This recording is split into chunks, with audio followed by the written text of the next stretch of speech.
ए lucky, जरा सामने दुकान से एक पानी की बोतल लेते आ। सुन, मेरे लिए एक सिगरेट पकड़ लेना और मेरे लिए बगल से रोल लेते आइयो। लकी अपने कॉलेज का गरीब लेकिन खुददार लड़का था और ना चाहते हुए भी ये सब करने को मजबूर था, जो उसकी गर्लफ्रेंड डिम्पल को बिल्कुल भी अच्छा नहीं लगता था। लकी, तुम क्यों ये नौकरों वाले काम दिन भर करते रहते हो? I don't like this. मुझे इससे कोई फर्क नहीं पड़ता डिम्पल, मैं यहाँ सिर्फ तुम्हारे लिए आता हूँ। बट मेरे लिए ये बहुत एम्बैरेसिंग है लकी कि मैं तुम्हारे साथ अब और कंटिन्यू नहीं कर पाऊंगी। ये भीख मंगो वाली जिंदगी मुझसे अब और नहीं जी जाएगी। I need a break. पर डिम्पल, हमने तो हर मुश्किल में एक दूसरे का साथ देने का वादा किया था, और आज मैं तुम्हें एक ऐसी बात बताने वाला था जिसे सुनकर तुम खुशी से पागल हो जाती। क्या बताने वाले थे कि तुम्हारी सैलरी 2000 रुपए बढ़ गई है? वो देखो सामने, मेरा नया boyfriend Kunal. He is rich and handsome. वो तुम मुझे कभी नहीं दे सकते लकी। और अगर कभी मेरे पास पैसा आ गया तो? अपनी औकात देखी है लकी? कुणाल जितना पैसा कमाने के लिए तुम्हें 7 जन्म भी कम पड़ेंगे। इतना कहकर डिम्पल वहाँ से चली जाती है कि तभी लकी के मोबाइल पर एक वॉइस मैसेज आता है। लकी, तुम्हारे अकाउंट में 90 करोड़ रुपए ट्रांसफर कर दिए गए हैं, पर आज के आज।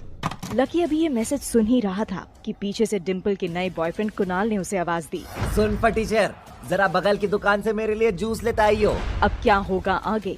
लकी कुणाल के साथ क्या करने वाला था? अचानक 90 करोड़ रुपए कहां से आ गए लकी के अकाउंट में? और उस वॉइस मैसेज में शख्स आगे क्या बोल रहा था? आखिर कौन है लकी? फटी जेब लेकर मुझे फंसाने निकले हो?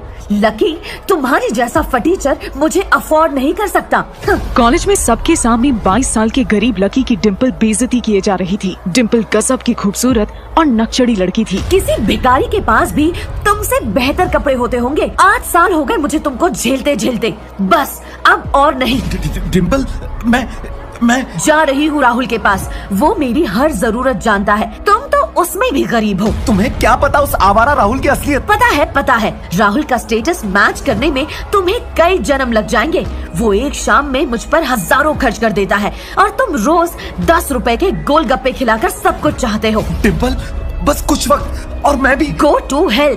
आज से मेरा तुम्हारा ब्रेकअप। डिम्पल को ज्यादा देख लकी बुरी तरह टूट जाता है। अरे ओ फटीचर, यहाँ लड़कियां भी हैं, कम से कम ढंग के कपड़े तो पहनना सीख। लूजर कहीं का। दिल्ली के एक नामी कॉलेज में पढ़ने वाले लकी का क्लास में हर कोई मजाक बनाता था, क्योंकि वो गरीब था। वो पार्ट टाइम जॉब कर कॉलेज की फीस तो निकाल लेता था, लेकिन अच्छे कपड़े खरीदने के लिए उसके पास पैसे नहीं थे। डिम्पल, कहाँ हो तुम? अभी सब लकी पर कमेंट कर ही रहे थे कि तभी किसी की आवाज सुन सबकी नजरें क्लास के दरवाजे पर मुड़ गईं। ये आवाज थी कॉलेज के सबसे रईस और बिगड़ैल स्टूडेंट राहुल की। हाय राहुल, मैं तुम्हारा ही वेट कर रही थी। इतना कहते ही क्लास की सबसे हॉट लड़की डिम्पल अपनी सीट से उठकर सीधे राहुल की बाहों में आ जाती है। राहुल भी पूरी क्लास के सामने ही डिम्पल को किस करने लगता है। ये सब देख लकी का दोस्त अर्जुन उससे कहता है, अरे लकी, ये सब क्या हो रहा है? डिम्पल तो तेरी गर्लफ्रेंड है, फिर ये सब? अर्जुन, जब राहुल जैसा लड़का मेरी लाइफ में आ चुका है तो मैं भला क्यों इस भिखारी लकी के साथ अपनी जिंदगी बर्बाद करूं?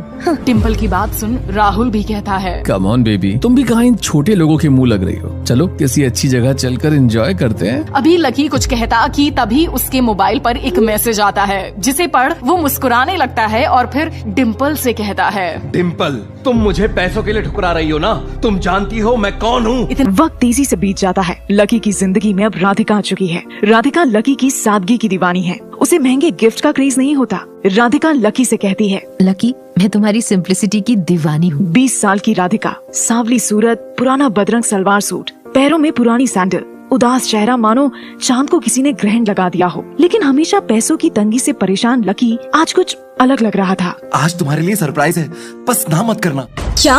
लकी ने कहा कि वो सनमून होटल में पार्टी देगा? उसकी हैसियत भी है उस होटल में घुसने की? दिल्ली के कॉलेज में पढ़ने वाले गरीब लड़के लकी का आए दिन कॉलेज में इसी तरह मजाक उड़ाया जाता था। और जब एक दिन लकी ने अपनी फ्रेंड साक्षी से शहर की सबसे बड़ी 5 स्टार होटल में पार्टी देने की बात कही तो हर इंसान उस पर हंस रहा था। यहाँ तक कि कि लकी की एक्स गर्लफ्रेंड ने भी उसकी जमकर हंसी उड़ाई। लकी एक डिलीवरी बॉय है और उसके साल भर की सैलरी भी वो जोड़ ले तो उस होटल से एक इंसान का खाना भी ना आ पाए।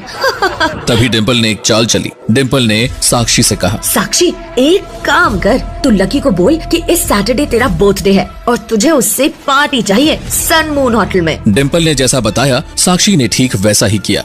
लकी से उस होटल में पार्टी देने को कहा, पर लकी डर गया और बहाने मारने लगा। वो साक्षी, इस सैटरडे तो मुझे माँ को डॉक्टर के पास ले जाना है, सैटरडे तो नहीं हो पाएगा। साक्षी समझ गई कि लकी टाल रहा है तो उसने कहा, तो संडे को चले। लकी अब फंस चुका था और उसके पास हाँ बोलने के सिवाय कोई ऑप्शन नहीं था। ओके साक्षी, संडे को चलते हैं। लकी ने हाँ तो बोल दिया, पर अब समझ नहीं आ रहा था कि उस 5 स्टार होटल में पार्टी के लिए इतने सारे पैसे कैसे लाएगा। सोचते सोचते संडे की शाम आ गई। साक्षी के साथ उसके दोस्त और डिम्पल भी सन मून होटल पहुंच गए। किसी को उम्मीद नहीं थी कि लकी वहां आएगा, पर डिम्पल ने सबको लकी का मजाक बनाने के लिए वहां बुलाया था और उसके लकी के साथ ब्रेकअप की खुशी में वो सबको पार्टी देने जा रही थी कि तब अच्छा तो अब ये गरीब लोग हम अमीरों के होटल में आकर पेशाब करेंगे। लो ये गरीब यहाँ भी आ गया मेरा पीछा करते करते। राहुल मल्होत्रा और डिम्पल की आवाज सुन दिल्ली के सबसे आलीशान होटल में सन्नाटा फैल गया। वहाँ मौजूद सारे लोगों ने राहुल मल्होत्रा और डिम्पल के सामने